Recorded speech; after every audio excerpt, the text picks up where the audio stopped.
The 70s and 80s were a golden age for television, filled with wonderful TV stars who captured our hearts. Hi folks, I'm pop culture historian Dave Sundstrom, and in this edition of Where Are They Now, I'm going to take a look back at the careers of Sarah Purcell, Parker Stevenson, and Sib and Patricia Barnstable. And I'll also look into what they've been up to since their time on the small screen. And of course, I'll throw in a few retro TV commercials throughout the presentation. So with all that said, let's get rolling.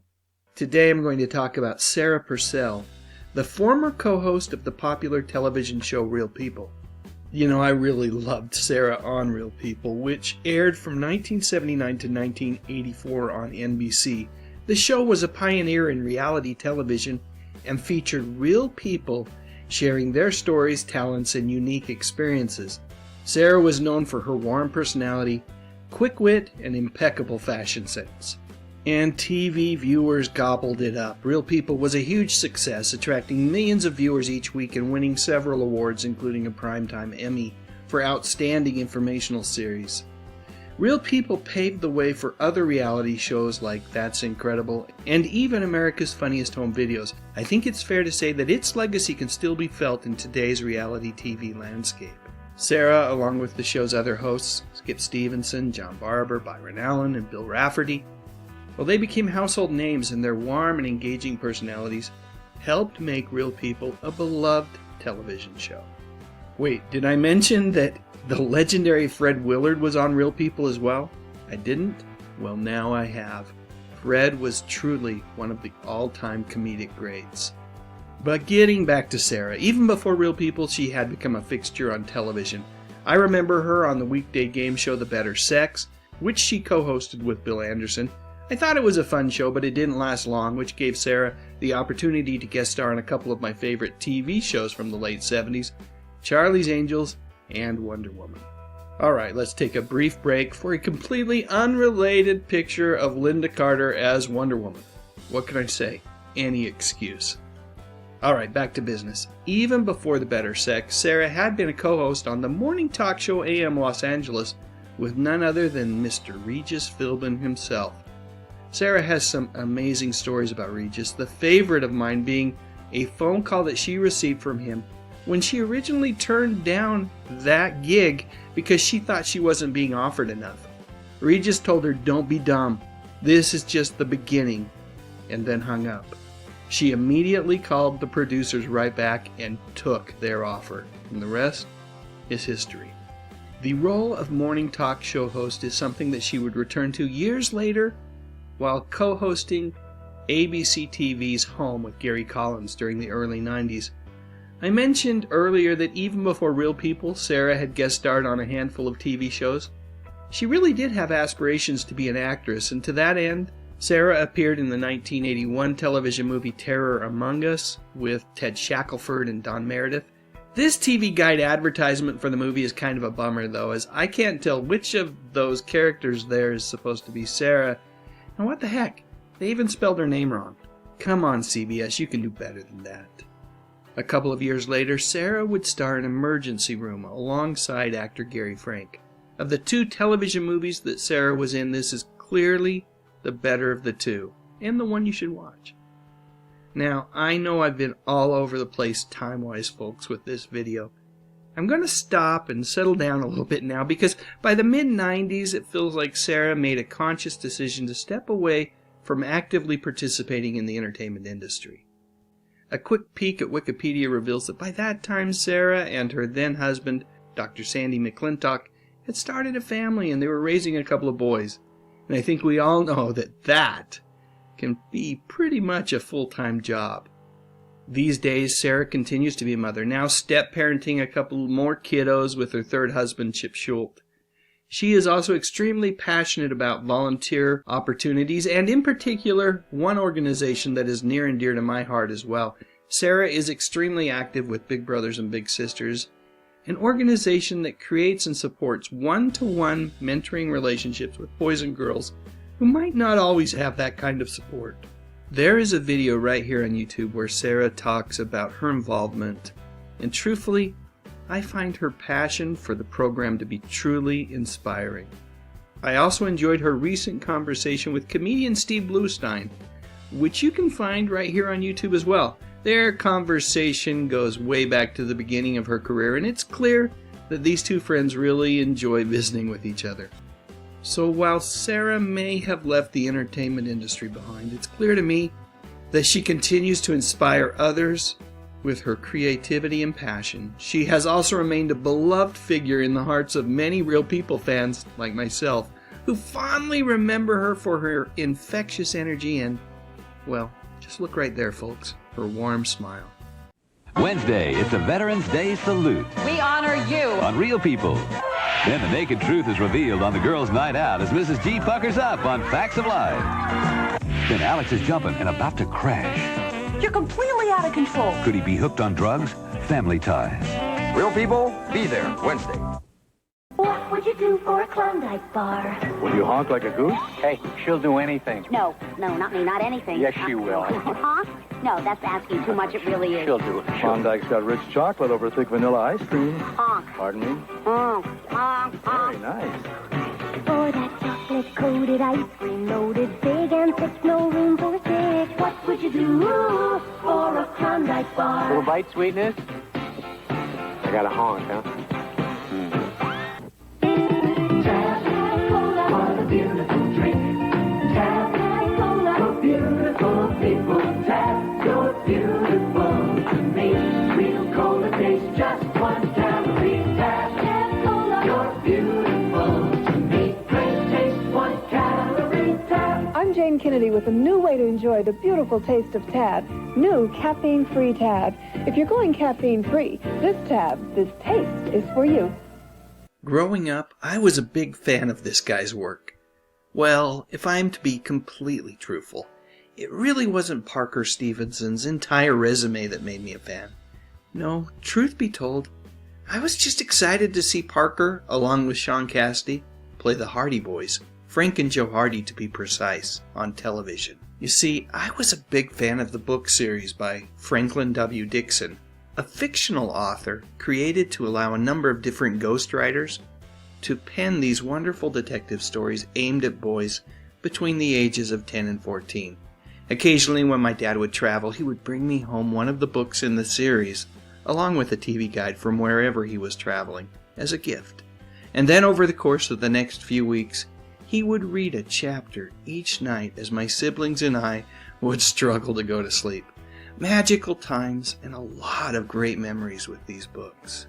That's why when the Hardy Boys, along with Nancy Drew, debuted on ABC, I was all in.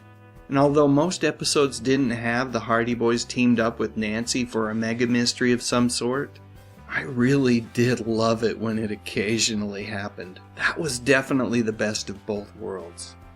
And I knew the show was a hit, or at the very least popular with my particular demographic when the fellers were on the cover of Dynamite magazine. I've said it before in other videos and I'll say it again here. Long before the internet and social media, Dynamite magazine let us kids know what was truly important and trending. So the Hardy Boys Nancy Drew mystery series ran from 1977 to 1979, 3 seasons in all. Although the 3rd season was cut short by the network's cancellation of the show. I remember being pretty bummed out when I read that it had been canceled, but even back then, I understood that most TV shows don't run forever, and a 3-season run wasn't bad for a show like the Hardy Boys. And of course, Parker, Sean, and Pamela Sue all moved on to bigger and better things, although Parker's journey to another full-time recurring role on television would take a while. In the meantime, he guest starred on various TV shows like The Love Boat and Hotel. And although it wasn't Burt Reynolds' biggest hit movie, I also remember him in the 1983 Hal Needham racing comedy Stroker Ace. Along with Stevenson, this movie had Ned Beatty, Jim Nabors, and Lonnie Anderson in it. Truthfully, I thought it was going to be a big hit when it came out, but of course, you do need a semi-decent script for that to happen. And this movie, I must say very regretfully, didn't have that.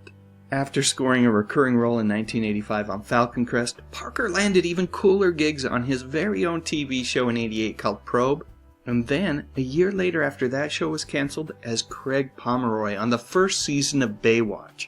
It was a role that he would return to years later after the show moved from NBC to syndication. It was during the early 80s that Parker also fell in love with Cheers actress Kirstie Alley. It was a marriage that would last for 15 years and produced 2 great kids, both of whom are now adults.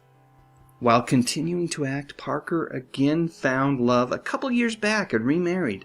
Apparently, Lisa Schoen won his heart with the most amazing chicken noodle soup that he'd ever eaten.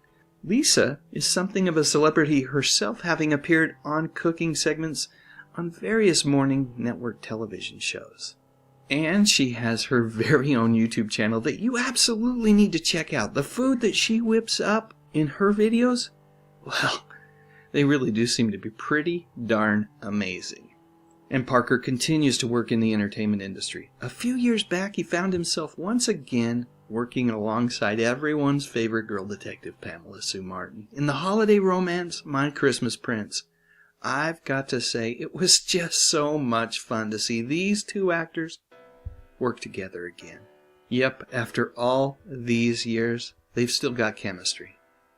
Parker has also been on the Netflix original series Greenhouse Academy, starring as the Academy's director Louis Osmond during the show's entire 4-season run. Parker definitely keeps busy. There's no doubt about that. So there you go. The answer to whatever happened to Parker Stevenson is a simple one. Exactly what he planned to do all along. That's what happened. He's had a bunch of really wonderful roles in an industry that isn't always known for long careers. On Quark, will Ficus become his plant-in-law? Will Quark become his dinner? Can't you talk to him, Adam? He's not here to chat. He's here to eat. Friday at 8, 7 Central and Mountain. Anyone else remember these ladies? They are the Barnstable twins, Sib and Patricia Barnstable.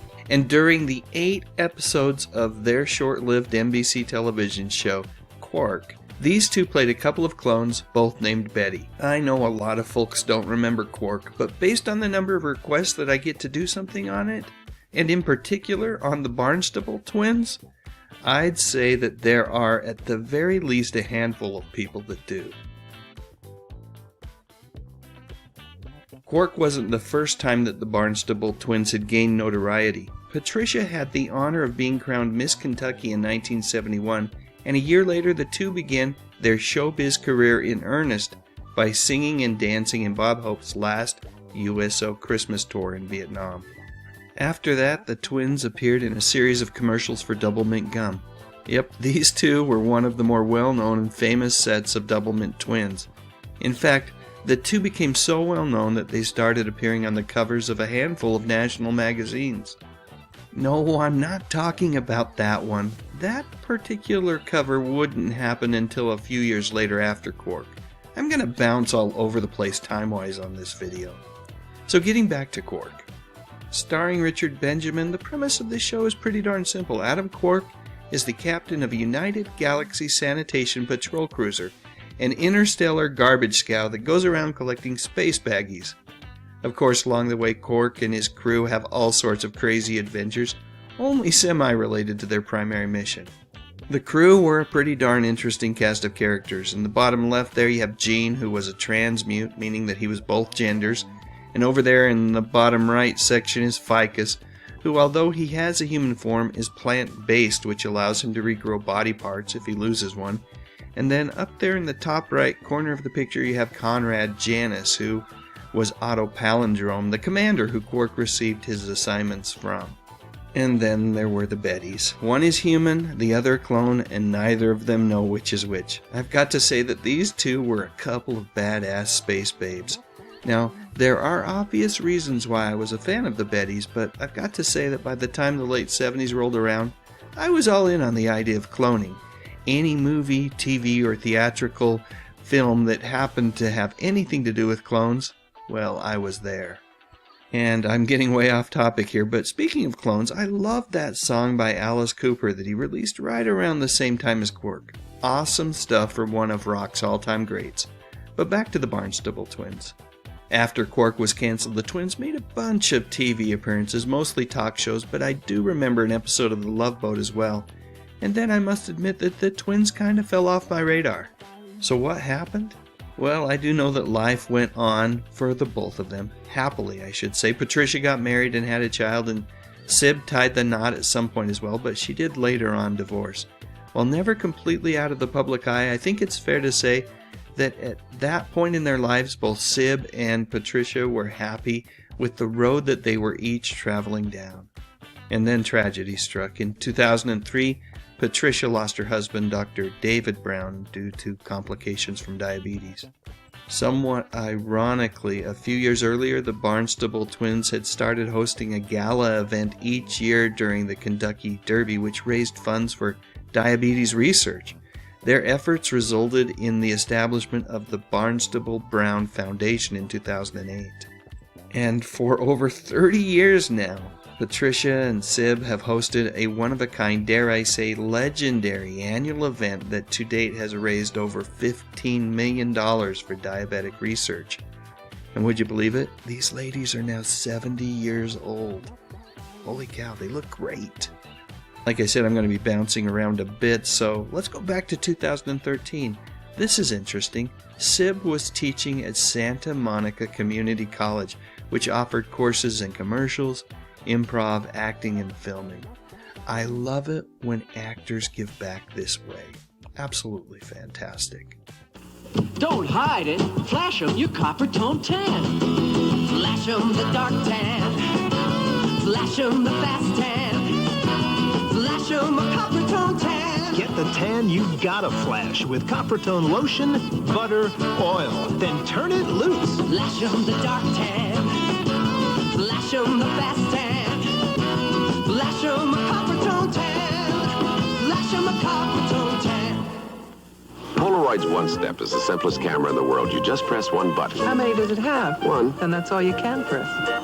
Polaroid's One Step is the world's simplest camera. You never have to focus. Never? No, never. You know how long never is? Polaroid's One Step is the world's simplest camera. You mean the world's simplest camera? That's what I said. That's what I said. Polaroid's One Step, the world's simplest camera. Can you prove that? Don't you believe me? I don't even know you. Didn't have to do it, but you did.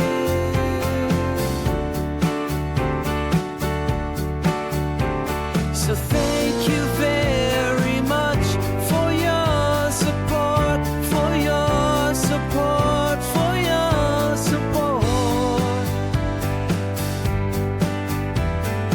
Thank you very much.